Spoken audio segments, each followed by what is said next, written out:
Afghanistan. War in the Hindu Kush. A war fought by the Soviet Union to prevent the spread of Islamic fundamentalism. Like Vietnam, a conflict dominated by the helicopter gunship. Unlike Vietnam, a hit-and-run guerrilla war, not all rebels could agree how to win.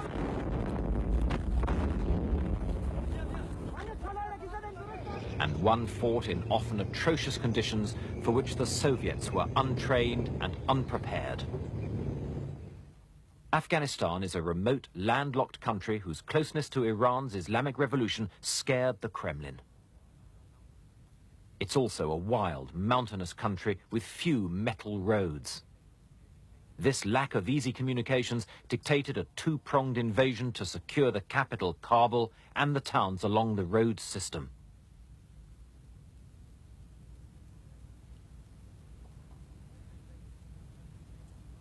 The invasion was personally supervised by Marshal Sergei Sokolov, the Soviet's deputy defense minister. Extensively experienced as a wartime tank general, he was a hawkish commander, but a conservative tactician who soon faced a federation of 24 major guerrilla groups. 1,800 T-62 tanks transported from the plains of Soviet Turkestan to the edge of the Hindu Kush Mountains. It's New Year 1980, and a Soviet army occupies a neighboring country. This was the limited contingent of Soviet forces in Afghanistan, the 40th Army, numbering 80,000 men now, but rising in time to 152,000, one-third the strength of United States forces at their peak in Vietnam. Over 2,000 armored fighting vehicles now began to make their presence felt on Afghanistan's few roads.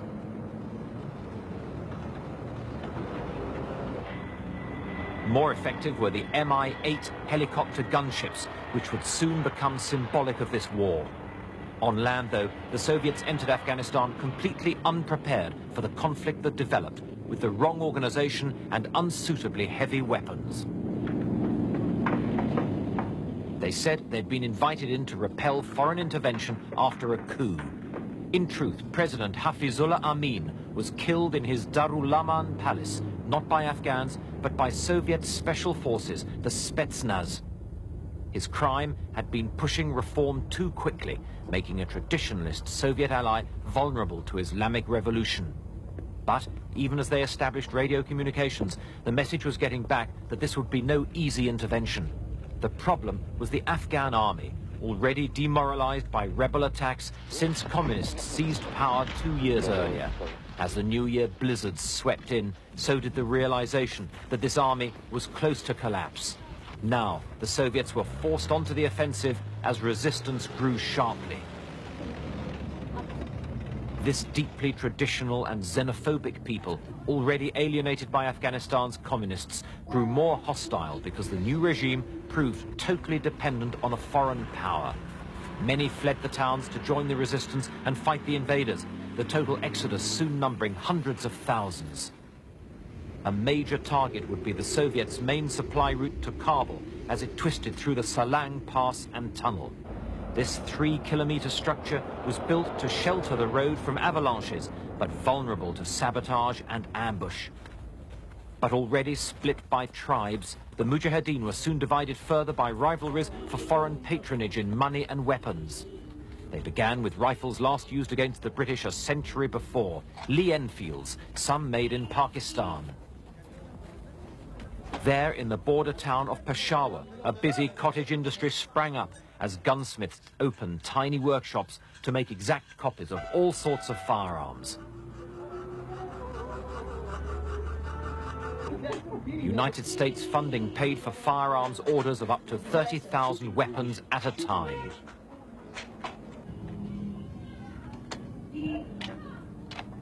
Salesmen eagerly demonstrated their copies of the British Sten gun, stored over racks of reproduction Lee Enfield rifles. Some weapons were more ingenious, like this firearm disguised as a walking stick. Several government officials would be assassinated in Afghanistan's capital.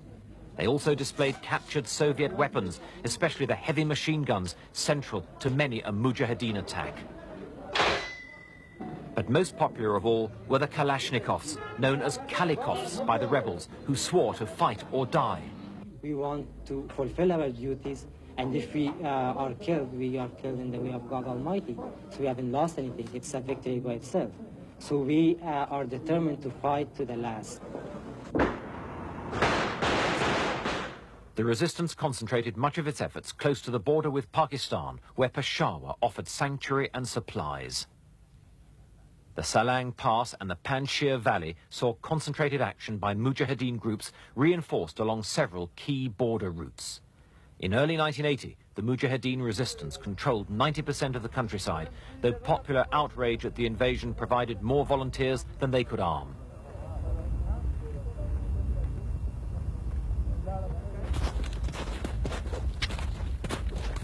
Most remained locally based, however, rarely communicating with other groups or operating outside their own valleys. The Dushmans, as the Soviets called the Mujahideen, would be slow to develop sophisticated strategies, going beyond simple hit-and-run tactics. Helicopter patrols were one hazard of infiltration in these border valleys. Skilled at evasion, these Mujahideen could regard the interruption as a welcome rest on the arduous trek across the Kunar Valley. With no jungles or marshes to conceal movement, they took pride in their ability to melt into crevices in the craggy landscape. This simple craft gave them domination of the area. A Soviet armored patrol negotiates the rough valley road. Heavy armor frequently spearheaded divisional raids on rebel mountain strongholds, until the Soviets realized that they often lacked the gun elevation to engage the Mujahideen, yet remained vulnerable to rebels' rocket-propelled grenades. The destruction of villages and a series of Soviet offensives sharply depopulated the valleys. Here in the Panjshir, up to 50,000 people fled their homes, moving 80 kilometers into the high valleys, 3,000 meters up in the mountains. With no homes, many were reduced to living in caves.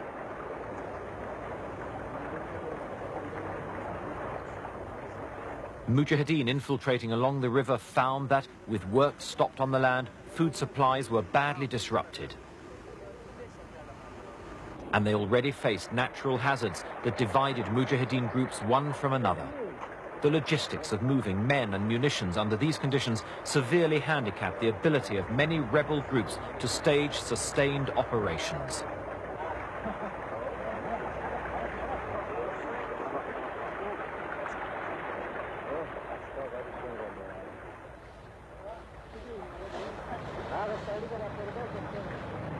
Patrolling helicopters had another role too. Thousands of butterfly anti-personnel mines were dropped to disrupt Mujahideen movements. Soviet strike jets added their firepower, called in here in retaliation for a Mujahideen ambush.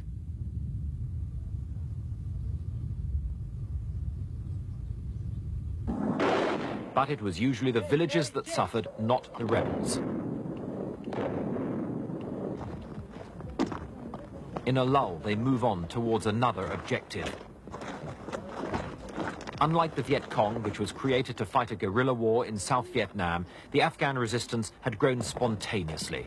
But it lacked the unifying equivalent of a Vo Nguyen Gia with practical battle experience. And this lack of a central command prevented strategic planning and the efficient use of resources. Mujahideen lay an ambush in the strategic Salang Pass.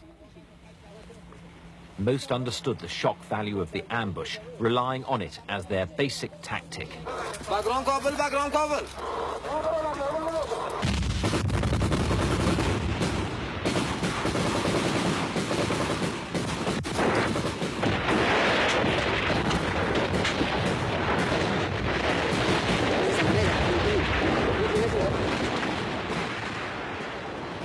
They were reasonably good at this form of action, usually targeting oil convoys as they hurried south to Kabul.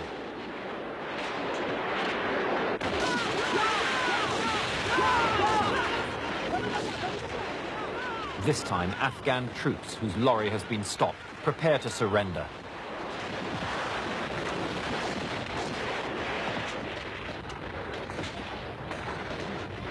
The Mujahideen order them to throw down their weapons. A shaven head indicates a young conscript. If he doesn't join the rebels, he'll be escorted to a Pakistani refugee camp. In their war of the roads, the Mujahideen destroyed thousands of trucks along this vital supply route, causing severe fuel shortages in the capital.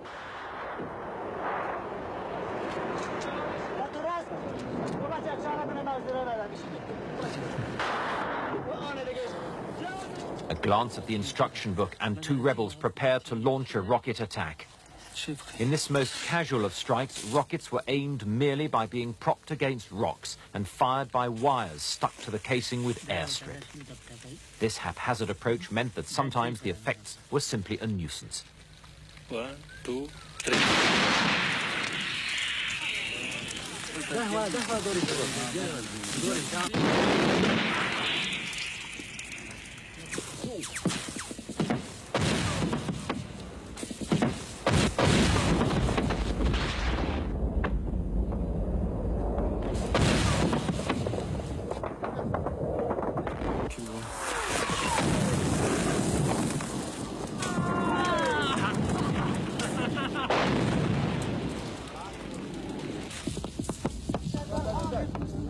Sometimes they hit civilian areas. But they also hit the airport, disrupting the Soviet Union's vital air links. And burning fuel meant that more convoys would have to run the gauntlet of the now infamous Salang Pass.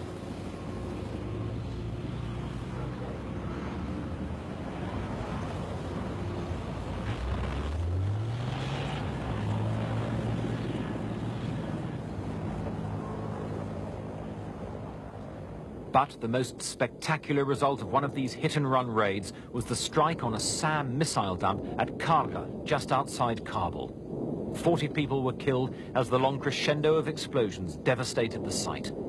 The Soviets denied it was the result of a rebel attack, but later took steps to improve security. After 20 minutes, the massive series of explosions grew to a climax. The approaches to Anava, an important Soviet-Afghan base in the Panjshir Valley. It was from here that counterinsurgency measures were planned and carried out.